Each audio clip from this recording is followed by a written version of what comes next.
네, 안녕하십니까. 주부남입니다. 여러분, 최근 전 세계적으로 다시 한번 경계해야 한다는 이야기가 나오고 있는 질병이 있습니다. 바로 바이러스 감염병입니다. 우리가 이미 경험 한번 했죠. 바로 코로나 팬데믹인데, 2020년도에 코로나가 처음 발생했을 때는 전 세계에는 사실상 아무런 치료제가 없는 상태였습니다. 그렇다면 먼저 우리가 하나 짚고 넘어가야 할 게 있습니다. 바로 이 코로나 같은 바이러스 질병이 왜 발생하는가입니다. 바이러스 질병은 세균과는 조금 다른 방식으로 발생합니다. 세균은 몸 밖에서도 살아갈 수 있는 독립적인 생명체이지만 바이러스는 스스로 살아갈 능력이 없는 생명체입니다. 그래서 반드시 사람이나 동물의 세포 안으로 들어가야지만 증식이 가능합니다. 바이러스가 우리 몸에 들어오면 어떤 일이 벌어질까요? 먼저 바이러스는 세포 안으로 침투합니다. 그리고 그 세포의 시스템을 이용해 자기 자신을 계속 복제하기 시작합니다. 문제는 여기서 발생하는 겁니다. 바이러스가 증식하면서 우리 몸의 세포가 파괴되고 면역 반응이 과하게 일어나면서 발열이 오고 염증이 생기고 호흡기 증상까지 나타납니다. 대표적인 예가 바로 이제 코로나나 독감, RSV, 댕기열 같은 이런 질환들입니다. 특히 최근에는 지금 기후변화와 국제 이동 증가로 인해 이런 바이러스 질환이 더 빠르게 확산되는 환경이 만들어지고 있는데, 예를 들어 동남아시아 지역에서는 모기를 통해 전염되는 댕기열 환자가 매년 증가하고 있고, 세계보건기구에서도 바이러스 감염병이 앞으로 더 증가할 가능성이 높다고 경고하고 있습니다. 이런 이유 때문에 제약업계에서는 단순히 특정 바이러스 하나만 치료하는 약이 아니라 여러 바이러스에 대응할 수 있는 범용 항바이러스 치료제 개발이 굉장히 중요한 과제가 되고 있습니다. 바이러스라는 것은 세균과 다르게 치료제가 쉽게 만들어지지 않기 때문에, 왜냐하면 바이러스는 사람 몸속 세포 안으로 들어가 증식하기 때문에 치료제를 만들 때 이 바이러스만 공격하고 인체 세포는 건드리지 않는 기술이 굉장히 필요합니다. 그래서 이제 코로나 초기에도 많은 제약사들이 이제 치료제 개발에 나섰지만 실제로 상용화까지 이어진 사례는 많지 않았습니다. 그 이후에도 이제 상황은 계속되고 있고요. 코로나뿐만 아니라 독감, 댕기열 이런 다양한 바이러스 질환이 지금도 계속 발생하고 있습니다. 바로 이 지점에서 제약바이오 기업들이 주목하는 개념이 하나 있습니다. 바로 이 범용 항바이러스 치료제입니다. 특정 바이러스 하나만 치료하는 약이 아니라 여러 종류의 바이러스에 동시에 대응할 수 있는 치료제입니다. 그리고 지금 시장에서 이 기술로 주목받고 있는 기업이 있습니다. 바로 지금 화면에 보시는 현대바이오입니다. 현대바이오는 지금 현재 여러 바이러스 질환에 대응 가능한 항바이러스 치료제 CpCoV03을 지금 개발 중에 있습니다. 특히 최근에는 베트남에서 댕기열 환자를 대상으로 글로벌 임상이 진행되면서 시장에서도 다시 관심이 좀 집중되고 있는데요. 그렇다면 여기서 중요한 질문이 하나 있습니다.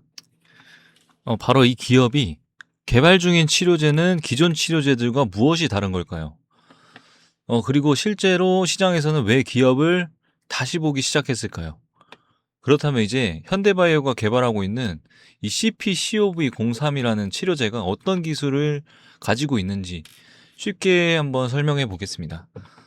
많은 분들이 이제 항바이러스 치료제라고 하면 특정 바이러스 하나만 잡는 약을 떠올리실 겁니다. 예를 들어서 독감 치료제는 독감에만 쓰이고 코로나 치료제는 코로나에만 쓰입니다.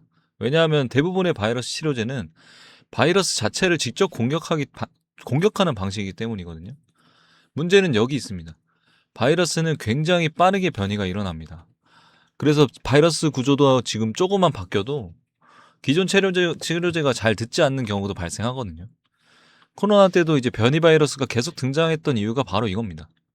그래서 제약업계에서는 바이러스를 직접 공격하는 방식이 아니라 다른 방식으로 접근할 수 없을까라는 연구가 계속 이어져 왔습니다. 그리고 여기서 등장한 개념이 바로 이 범용 항바이러스 치료제입니다. 여러 바이러스에 동시에 대응할 수 있는 치료제거든요. 현대바이오 같은 경우는 이 CpCoV03이 바이러스 자체를 공격하는 방식이 아니라 바이러스가 우리 몸 안에서 증식하는 환경을 차단하는 그런 방식으로 작용하도록 설계된 치료제입니다. 그러니까 쉽게 말하면 바이러스 하나만 잡는 약이 아니라 바이러스가 몸 안에 퍼지지 못하도록 환경 자체를 차단하는 개념입니다. 그래서 이 기술이 성공하게 되면 코로나뿐만 아니라 독감, 댕기열 같은 여러 바이러스 질환에서도 적용될 수 있는 가능성이 굉장히 높다는 겁니다. 그럼 당연히 시장에서도 큰 관심을 받고 있을 거고요. 물론 아직은 임상 과정이 진행 중이기 때문에 최종 결과를 확인해야 하는 단계입니다. 하지만 만약 임상 결과가 긍정적으로 나온다면 이 기업의 가치가 완전히 달라질 수 있는 기대감이 시장에 무조건적으로 반영되고 있는 상황일 겁니다. 그래서 주가와 무슨 관계가 있느냐 궁금하신 분들도 많으실 텐데, 사실 바이오 종목은 다른 산업과 조금 다릅니다. 실적이 바로 나오지 않아도 임상 결과 하나로 주가가 몇 배가 움직이기도 합니다. 실제로 우리가 시장에서 여러 번 봐왔죠. 뭐 신약 개발 기대감이 생기면 자금이 빠르게 몰리고 임상 결과가 발표되는 순간 주가가 굉장히 크게 움직이기도 합니다. 그래서 투자자들이 지금 현대바이오를 다시 보는 이유도 단순한 바이오 테마가 아니라 이 기업이 가지고 있는 기술이 어디 단계까지 왔느냐, 바로 이 부분 때문입니다. 그렇다면 이제 가장 중요한 얘기를 좀 해보겠습니다. 지금 시장에서 현대바이오 주가가 왜 다시 움직이고 있는지, 그리고 지금 위치에서 투자자들은 어떻게 대응해야 하는지 궁금하실 건데, 지금 현대바이오 같은 종목은 대부분 개인 투자자들이 뉴스가 크게 들어오고 나서야 알게 되는 경우가 많습니다. 하지만 시장에서는 항상 뉴스보다 먼저 움직이는 자금이 있습니다. 실제로 지금도 보면 거래량이 갑자기 늘어나고 수급이 들어오는 구간들이 조용히 만들어지고 있습니다. 이런 종목들은 뉴스가 크게 터지고 나면 이미 주가가 한번 움직인 뒤 혹은 움직이고 나서인 경우가 많습니다. 그래서 저희가 시장 안에서 이런 움직임이 포착되는 종목들을 미리 좀 정리해서 공유를 해드리고 있습니다. 지금도 보면 지금 현대바이오보다 치료제 개발 관련 종목군을 선점하셔야지만이 돈을 벌 수 있습니다. 신약 개발에서 가장 먼저 필요한 것은 원료 의약품 생산 기술입니다. 그뿐만 아니라 뭐 임상이 됐건 바이오 생산 혹은 소재, 이런 기업들이 굉장히 많은데, 신약 개발은 한 회사가 혼자 만드는 구조가 아닙니다. 뭐 원료 의약품을 만드는 기업, 임상 시험을 진행하는 기업, 대량 생산을 담당하는 기업, 이렇게 여러 바이오 기업들이 하나의 생태계를 이루어서 약이 개발되고 당연히 거기에 맞춘 주가가 변동폭이 움직이는 겁니다. 그래서 지금 시장에서는 현대바이오 같은 신약 개발 기업이 움직이면 관련된 바이오 밸류체인 종목들도 같이 움직이는 경우가 많습니다.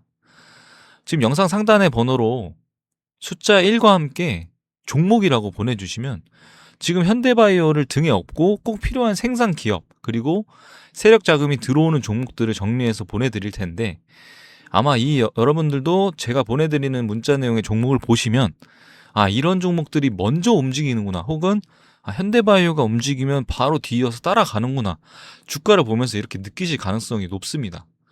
자, 그런 기업 종목들은 문자로 요약 자료와 함께 받아보시고, 지금 이제 현대바이오의 차트 흐름을 조금 잠깐 보면, 지금 현대바이오는 이제 과거 임상에 대한 기대감으로 이것 지금까지 이제 큰 급등을 좀 보이고 왔고요. 이후에 지금 장기간 조정을 겪는 전형적인 바이오 지금 종목 패턴을 보이고 있습니다. 이런 종목들의 특징은 크게 세 가지입니다. 뉴스, 지금 임상 뉴스에 따라 지금 급등락이 매우 크게 발생하고요. 그리고 조정, 이런 조정 기간이 길수록 다음 상승 에너지를 굉장히 축적하는 느낌이고요. 그리고 거래량이 다시 붙기 시작하면 테마에 대해서 재점화도 가능하다. 그래서 최근 흐름을 보면 완전히 죽은 종목이라고 보기에는 지금 거래량이 다시 좀 살아나는 느낌입니다. 가장 중요한 이제 기술적 자료를 좀 보면 세 가지 구간으로 조금 가격을 나눌 수 있을 것 같은데, 일단 단기 지지 구간이 굉장히 중요합니다. 최근 이제 급등 이후에 지금 다시 또 눌렸죠. 그래서 전일 저점, 지금 현재 전일 저점, 잠시만요. 전일 저점에 지지하고 있는 모습 보여주고 있습니다. 단기 이동평균선 지금 부근에서도 첫 번째 이제 지지 구간이 지금 형성되고 있어요. 요 라인입니다. 이 구간이 유지되면 단기 트레이딩 수급이 다시 들어올 가능성도 있어요. 그리고 이제 추세 전환 구간도 봐야 하는데, 바이오 종목은 이제 이전 고점 돌파 여부가 굉장히 중요합니다. 지금 현재 여기 고점이겠죠. 이전 고점을 거래량과 함께 뭐 이만한 거래량과 함께 돌파를 한다면 뭐 단기 매물 소화나 뭐 추세 전환 신호 그리고 테마에 대한 재점화 가능성 이 세 가지가 동시에 발생할 수도 있습니다. 그리고 강한 저항 구간. 바이오 종목은 이제 급등 이후에 과거 이제 고점에서 요 라인으로 볼게요. 17,200원 라인, 17,500원 라인. 차익 매물이 강하게 나오기 쉽습니다. 고점 구간에서. 그래서 이 구간에서는 이제 일부 차익 실현하고 그리고 눌림 확인 후에 재진입해서 들어가는 전략이 조금 더 안정적일 수 있다. 라고 말씀드리고 싶고요. 수급 관점에서 볼 때는 지금 바이오 종목 자체가 실적보다는 수급이 훨씬 중요하기 때문에 세 가지 정도를 좀 체크하셔야 되는데 첫 번째로 거래량 그리고 두 번째로 단기 프로그램 매수 그리고 세 번째로 개인 매수 이건 다 과열 여부를 보셔야 되는 거예요. 일단 거래량이 줄어들면서 상승하면 힘이 약해질 가능성이 굉장히 커요. 반대로 이제 거래량을 동반해가지고 상승하게 되면 이제 추세 형성에 대한 가능성이 높아지고요. 그래서 지금 구간에 대한 대응 전략은 아무래도 추격 매수에 대한 여부를 좀 보셔야 될 것 같습니다. 바이오 종목은 뉴스가 나오면 단기 과열이 발생하기 때문에 다음 솔직히 전략이 급등 이후에 눌림을 확인한다든지 지지 구간에서 이제 뭐 분할해서 접근한다든지 아니면 뭐 아까 말씀드렸던 이런 뉴스의 내용을 통해서 이벤트를 좀 체크해 보셔야 될 것 같아요. 특히 이제 임상 결과나 혹은 연구 발표 이렇게 나오게 되면 주가는 이제 단기간에 굉장히 큰 변동성을 보여줄 수 있습니다.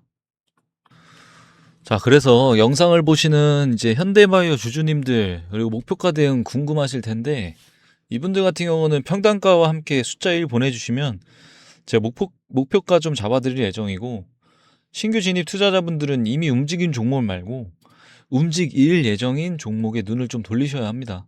보통 이제 바이오 기업은 종목의 주가보다 당장의 실적이 더 중요하거든요.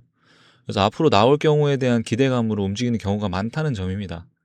그래서 이제 시장에서는 임상 결과, 그리고 연구 발표, 그리고 글로벌 임상 진행 이런 이벤트가 가까워질수록 주가가 먼저 움직이기도 합니다.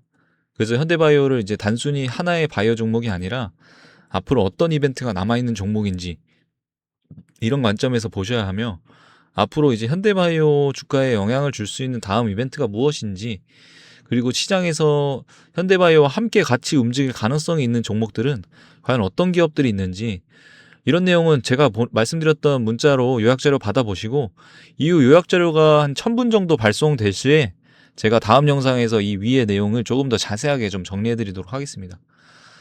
구독, 좋아요 부탁드리며 이상 주부남이었습니다. 감사합니다.